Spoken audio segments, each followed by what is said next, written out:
बिस्मिल्लाहिर्रहमानिर्रहीम स्टूडेंट्स, ये लेक्चर 3 है। तो इसमें सबसे पहले जो कंटेंट्स है यूनिट एनालिसिस है और what is unit with examples, कुछ एग्जांपल्स को करेंगे। और कन्वर्जन फैक्टर्स क्या होता है, it's forms, fraction and rules of fraction. तो फर्स्ट वन स्लाइड की तरफ हम मूव करते हैं।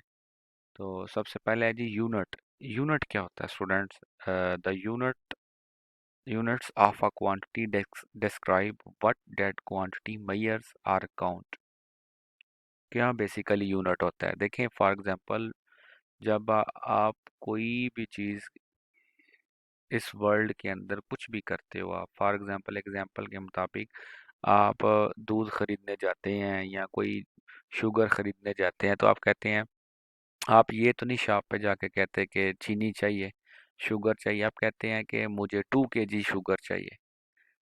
ठीक है, तब ही आपकी इंफॉर्मेशन कंप्लीट होती है। इट मींस कि जब भी आपने कोई नंबर, कोई मैग्नीट्यूड, कोई वैल्यू डिफाइन की है, तो साथ आपको उसका यूनिट जो है वो बता रहा होता है कि वो मैग्नीट्यूड जो है वो किस में है, वो केजी में है, पाउंड्स में है, टन्स में है। ठीक है स्टूडेंट्स, तो यूनिट्स की अब मेरे ख्याल में आपको इम्पोर्टेंस भी क्लियर हो गई है और ये भी पता चल गया ये किस चीज़ को डिफाइन करता है। और विदाउट यूनिट आपकी इंफॉर्मेशन जो है वो कम्प्लीटली डिफाइन नहीं हो सकती। ठीक है स्टूडेंट, तो क्वांटिटीज़ को डिस्क्राइब करने के लिए हम यूनिट्स को डिफाइन करते हैं। अब यूनिट एनालिसिस क्या होता है? इसमें हम क्या करते हैं, is the process of working with units to help to solve the problems. इसमें हम क्या करते हैं, यूनिट्स वाले ही प्रॉब्लम्स को डिस्कस करते हैं। ठीक है, कुछ प्रॉब्लम्स को लेते हैं, उनका जो प्रोसेस है। ठीक है, जैसे फॉर एग्जांपल मैं कहता हूँ आपको कि एक आपकी जो एज है फॉर एग्जांपल, उसको सेकंड्स में कन्वर्ट किया जाए, डेज में कितनी है, आवर्स में कितनी है आपकी एज। तो ये बेसिकली हम क्या कर रहे हैं, यूनिट ही कन्वर्ट कर रहे हैं। ठीक है, पहले फॉर एग्जांपल आवर्स में थी, फिर हम उसी एज को सेकंड्स में कन्वर्ट कर रहे हैं। या हम डिस्टेंस की अगर बात करें, मैं कहता हूँ 5 किलोमीटर डिस्टेंस। अब मैं आपसे पूछता हूँ ये 5 किलोमीटर जो डिस्टेंस है, इसको मीटर्स में बताओ कितना होगा। तो आप बता देंगे ये तो 5000 मीटर्स डिस्टेंस बन जाएगा। तो ये जो कन्वर्जन हुई है किलोमीटर से मीटर में, तो ये इस तरह के प्रॉब्लम्स को, ये रियल लाइफ है, तो इन्हीं को जब हम डिस्कस करते हैं तो ये यूनिट एनालिसिस में आ जाता है। एग्जाम्पल एक नीचे लिखी हुई है, इन 3 वर्ड्स को छोड़ दें इधर से। For example, in an abstract sense the number 5 is just a point on a number line. कहता है सिर्फ नंबर, वही बात, अगर अकेला मैग्नीट्यूड है, नंबर है, तो उसकी कोई इन्फॉर्मेशन नहीं है, वो नंबर लाइन के ऊपर या एक पॉइंट को शो करेगा। फॉर एग्जाम्पल, रियल लाइफ में क्या है, रियल लाइफ के अंदर हमें 5 जो है ये नंबर है, ये किस चीज़ को रिप्रेजेंट करे, या ऐसे ये 5 एप्पल्स को रिप्रेजेंट करेगा, या डॉलर्स को, या 5 आवर्स को। ठीक है, बात समझ आ गई कि रियल लाइफ में इसका क्या रोल है, ये विद यूनिट्स जो है हमें डिफाइन करना पड़ता है। नेक्स्ट अगली स्लाइड पे चलते हैं, कुछ एग्जांपल्स हैं यूनिट्स के रिलेटेड। फॉर एग्जांपल मैं कहता हूँ जी, write your age in seconds. Second है convert 2 feet in inches. And third one है जी seconds in a leap year. तो इस बॉक्स को ज़रा आप देख लें कि 1 ईयर 365 डेज के बराबर है, 1 डे में 24 आवर्स होते हैं, ये कुछ वैल्यूज़ लिखी हुई हैं। ये सबसे बड़ी अहम बात है, नोट इसमें यह है कि जब आप यूनिट लिखते हो ना स्टूडेंट्स, फॉर एग्जांपल मैंने लिखा 1 year is equal to 365 days. आप डेज की जगह पे डे भी लिख दो तो कोई मसला नहीं है। ठीक है, ये एक रूल है, इसको आपने फॉलो करना है। कई दफ़ा हम ईयर्स लिखते हैं, कई दफ़ा हम ईयर लिख देते हैं, इसमें आपने एम्बिग्विटी में नहीं चले जाना। ठीक है, तो जैसे फॉर एग्जांपल कहता है कि the units we write them singular और प्लूरल। हम इसको सिंगुलर भी लिख सकते हैं, प्लूरल भी लिख सकते हैं। लाइक ईयर्स, अगर ईयर्स लिखा हुआ है इसकी जगह पे मैं ईयर लिख सकता हूँ, अगर ईयर लिखा हुआ है तो इसकी जगह पे हम ईयर्स लिख सकते हैं, तो इसका कोई इशू नहीं है। ठीक है, अब हम क्वेश्चन नंबर 1 है जो write your age in second, इसको सॉल्व करते हैं। ये कैसे प्रॉब्लम सॉल्व करना है हमने, अब देखा जाए तो स्टूडेंट, आप देखो कि 20 योर एज क्या है, फॉर एग्जांपल 20 ईयर्स है। अब इसको सॉल्व कैसे करना है, हमें पता है कि 1 ईयर जो होता है वो 365 डेज के बराबर है। और आपको ये भी मैंने बता दिया ईयर्स है, या इसकी जगह पे हम ईयर लिख दें तो कोई फ़र्क नहीं पड़ता। ठीक है स्टूडेंट। अब मैंने तो अपना सोल्यूशन फाइंड आउट करना है, तो मैं ना इस 20 ईयर्स को मैं लिख देता हूँ 20 × 1 ईयर। तो अगर देखा जाए तो इसको अगर इन दोनों को मल्टीप्लाई किया जाए ना तो ये बन जाएगा 20 ईयर या ईयर्स, ऐसी बात ही है। लेकिन इधर तो 20 ईयर बना है, तो मैंने इसी चीज़ को ऊपर ये क्लियर कर दिया है कि ईयर्स और ईयर के डिफरेंस में नहीं आपने चले जाना। ठीक है, एम्बिग्विटी का शिकार नहीं हो जाना। ठीक है, शको शुबा में। तो हम इसको लिखेंगे 20 × 1 ईयर। क्यों मैंने लिखा है स्टूडेंट 1 ईयर? क्योंकि मैं इसकी जगह पे ये वैल्यू पुट करूंगा। 1 ईयर किसके बराबर है? 365 डेज। ठीक है, तो एक साल में 365 डेज ही होते हैं। तो मैं अगर पूछूं यार योर एज इन डेज, तो आप इन दोनों को मल्टीप्लाई कर दो, 20 × 365। तो यहाँ तक आप कर देंगे तो ये योर एज इन डेज आ जाएगी। अब इसी चीज को थोड़ा सा हम डेज में हो गया, अब डेज को हमने किस में कन्वर्ट करना, अब ये देखना है स्टूडेंट कि डेज के बाद बात होती है आवर्स की। ठीक है, तो आपने क्या करना है, इस डेज को कुछ चेंज करना पड़ेगा। जिस तरह हम ईयर लिखा हुआ था तो मैंने लिख ईयर्स था तो मैंने लिखा 1 ईयर, इधर डेज है तो हमने इसको 1 डे में कन्वर्ट करना है। ठीक है, 20 × 365 मल्टीप्लाई बाय 1 डे। मैंने कहा था ना डेज की जगह पे 1 डे भी लिख सकते हो। क्यों 1 डे लिखे? क्योंकि इसकी वैल्यू मैं इधर 24 पुट कर सकता हूँ। ठीक है, तो इस इसकी जगह पे 1 डे की जगह पे क्या आ जाएगा 24 आवर्स। यहाँ तक बात क्लियर होगी स्टूडेंट? आवर्स में आ गया। अब हम किधर अप्रोच कर रहे हैं? हमने तो सेकंड्स में जाना है। अब देखते ये हैं कि इस हाउ 24 आवर्स है तो इनको दो पार्ट्स में डिवाइड कर देंगे। 24 मल्टीप्लाई बाय 1 आवर्स कर देंगे, ये लिख दिया। ठीक है स्टूडेंट। अब 1 आवर की जगह पे क्या आ जाएगा? 1 आवर किसके बराबर है? 60 मिनट्स। तो आपको पता है 1 घंटे में 60 मिनट्स होते हैं। अब यहाँ तक मैं कहूँ कि आपकी एज क्या है, वो मिनट्स में निकल आई है। इसी तरह 1 मिनट की जगह पे आप 60 सेकेंड लिख दोगे तो आपकी जो एज है वो सेकंड्स में निकल आएगी। ठीक है, इसी तरह ये दोनों क्वेश्चंस हैं, मैंने इसका सोल्यूशन ऊपर लिख दिया है तो आप इनको इजीली सॉल्व कर लीजिएगा। ठीक है, नेक्स्ट स्लाइड में 2 फीट है इन इंचेस ये लिखा हुआ है। तो देखें, एक ये तरीका है कार है, एक ये है। ये दो तरीकों से मैंने सॉल्व किया हुआ है। आगे मैं जाके इसका थोड़ा सा बयान करता हूँ क्यों किया है। सेकंड इन लीप ईयर, ये उसका सोल्यूशन है। अब स्टूडेंट इस एग्जांपल को ज़रा देखिएगा, ये वही है जैसे कि ये है कि कन्वर्ट 2 फीट इन इंचेस। इसको मैंने दो तरीकों से किया हुआ है। 2 feet is equal to 2 multiply by, देखा है मैंने फीट को क्या लिख दिया? 1 फीट। 1 फीट का हमें पता है, एक फीट जो होता है ना, है वो स्टूडेंट 12 इंचेस के बराबर होता है। ये याद रख लीजिएगा। तो मैं कहता हूँ जी 2 फीट को इंचेस में कन्वर्ट करें।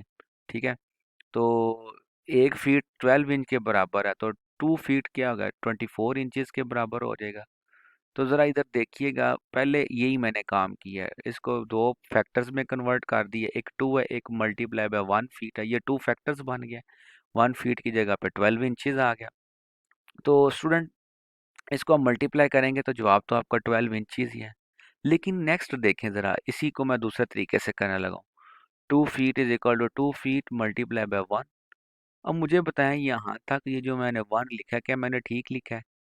क्यों? जब आप इन दोनों को मल्टीप्लाई करेंगे तो इसके ये 2 फीट के बराबर है, ये तो बिल्कुल ठीक है। ऊपर भी देखें तो यहाँ पे 1 फीट है, यहाँ पे सिर्फ 1 है। ठीक है, अब देखना ये है कि इस ये 1 जो है, ये बेसिकली इसकी जगह पे हमने क्या चीज़ लिखी है वो देखते हैं। 2 फीट तो ऐसे ही है, इस 1 की जगह पे ये वाला फैक्टर हमने डिफाइन कर दिया। ठीक है, अब ये क्या फैक्टर है, इसको क्या कहते हैं? ठीक है, पहले इसको देखें, इससे हमारा सोल्यूशन क्या निकल रहा है। ये फीट इस फीट के साथ कैंसिल हो जाएगा, पीछे 12 इंचेस और 2 बचा तो इनको मल्टीप्लाई करेंगे 24 इंचेस आ गया। अब ये जो फैक्टर हमने 1 की जगह पे यूज़ किया है, या इस 1 फीट की जगह पे ये 12 इंचेस वाला फैक्टर जो हमने पुट किया है, ये वाला और ये वाला, इनको कहते हैं कन्वर्जन फैक्टर्स। ठीक है, ये इसकी वजह से हमारा यूनिट जो होता है वो जो हमारी रिक्वायर्ड ज़रूरत होती है उस यूनिट में वो उसको कन्वर्ट कर देता है। ठीक है, इसकी 3 फॉर्म्स होती हैं। कन्वर्जन फैक्टर पता चल गया इसको क्या कहते हैं? जिसकी वजह से आप यूनिट को कन्वर्ट कर रहे हो, वो जो फैक्टर आप इसकी जगह पे 1 फीट की जगह पे लगा रहे हो ना, ये वाला, इसको कन्वर्जन फैक्टर्स कहते हैं। वो रेशो भी हो सकती है जैसे कि ये है। अब देखते हैं कि इसकी कितनी फॉर्म्स होती हैं। आपको क्वेश्चन आ सकता है कि लिखें जी कन्वर्जन फैक्टर्स की फॉर्म।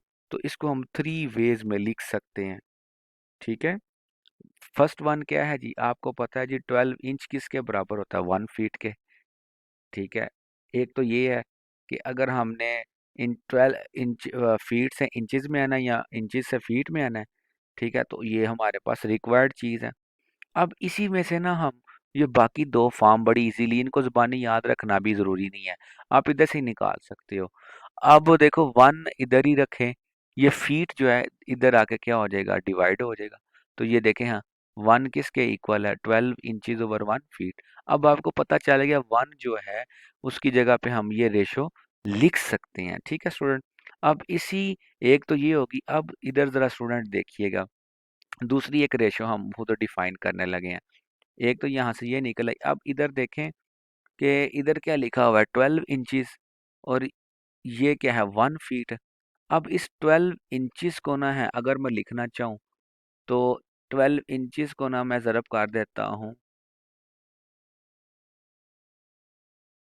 1। ठीक है, मुझे बताएं क्या इसमें कोई फ़र्क आया? इसको मल्टीप्लाई करेंगे तो ये तो 12 इंच ही रहेगा। लेकिन अब मैं इसको ना इसको मालूम करना चाह रहा हूँ, ये वाला कन्वर्जन फैक्टर। तो क्या होगा, 1 इधर ही रहने दें, ये 12 इंचज जो है ये इधर आके डिवाइड हो जाएगा, इधर आके। ठीक है, तो ये वाला आपकी रिक्वायर्ड फैक्टर बन जाएगा। ठीक है, तो ये आपको पेपर में आएगा जी, आपने इंचज से फीट की 3 इंचज से कन्वर्ट करना है फीट में, तो इसके 3 कन्वर्जन फैक्टर लिखो, तो वो ये तीनों हो जाएंगे। ठीक है स्टूडेंट। अब बात ये है कि इसको यूज आपने कैसे करना है। अब ऊपर इसी एग्जांपल को जरा गौर करें स्टूडेंट। पहला तो आपको समझ सीधा सीधा आ गया ये। अब इसकी जगह पे देखें कि 1 है, इधर 1 तो है, लेकिन स्टूडेंट हमारी ज़रूरत क्या है, ये बड़ी अहम बात है। इस 1 की जगह पे हमने कौन सा वाली रेशो पुट करनी है, ये वाली यूज़ करनी है या ये वाली यूज़ करनी है, ये हमारे ऊपर डिपेंड करता है। अब देखो कि हमने इसका आंसर किस में लाना है, इंचज में लाना है। ठीक है। और देखो कि इस 1 की जगह पे इन दोनों में हम कौन सी चूज़ करेंगे। अगर तो इंचज में लाना है तो हमने क्या करना है, इंचज ऊपर आएंगे, और ये फीट जो है क्योंकि हमारे पास तो ये रिक्वायर्ड है, तो यहाँ से अगर इस फीट को कैंसिल ही करना है ना इस फीट के साथ, तो हम इस रेशो को चूज कर लेंगे स्टूडेंट। ठीक है, समझ आइए क्यों, इससे फीट ये वाला और ये वाला कैंसिल हो जाएगा, इन चीज में आंसर आ जाएगा। हाँ, अगर कोई स्टूडेंट इसको चूज करता है तो फिर आपका सवाल जो है, क्वेश्चन, वो रॉन्ग हो जाएगा। कैसे? अगर इसी फॉर एग्जांपल इसी 1 की जगह पे मैं ये लिखता हूँ, ठीक है, ये वाला 1 फीट इधर आ जाता है जी, 12 इंचज की जगह पे आ जाता है 1 फीट ओवर इंचज, ये तो कैंसिल ही नहीं होंगे। समझ आ गई है? तो हाँ, यही मैं बात समझाना चाहता हूँ कि इन कन्वर्जन फैक्टर्स को जब आपने यूज करना है, आपने ये देख लेना है आपकी कन्वर्जन किस में है। अगर तो इंचज में है तो आपने ये वाला फैक्टर उठा लेना है, इधर पुट करके देख लें। अगर आपको मैं कहता हूँ यार आपने फीट में इसको कन्वर्ट करना है, फॉर एग्जांपल इधर आ जाता है 2 इंचज, और मैं कहता हूँ इसको आपने फीट में कन्वर्ट करना है, तो आप इस वाले फैक्टर को उठा लेंगे। क्यों? इधर अगर फॉर एग्जांपल इधर लिखा हुआ है 2 इंचज, फिर हम ये वाला लिखेंगे 1 फीट/2 12 इंचज, तो इंचज और ये वाले इंच और ये इंच ये आपस में कैंसिल हो जाएंगे हैं, तो ये आ जाएगा 24, ये क्या आ जाएगा, 2 फीट आ जाएगा। ठीक है, क्योंकि ऊपर फीट है। वा- ठीक है, इधर फीट है, 1 फीट लिखा, इधर 2 है, तो ये क्या बन जाएगा, 2 फीट। समझ आ गई है स्टूडेंट? तो ये जो तीनों फॉर्म्स हैं, इनको हम क्या कहते हैं, कन्वर्जन फैक्टर्स कहते हैं। बाकी जो है वो नेक्स्ट स्लाइड में मैं, वो नेक्स्ट लेक्चर में मैं आपको बताने की कोशिश करता हूँ। ओके स्टूडेंट, अल्लाह हाफिज़।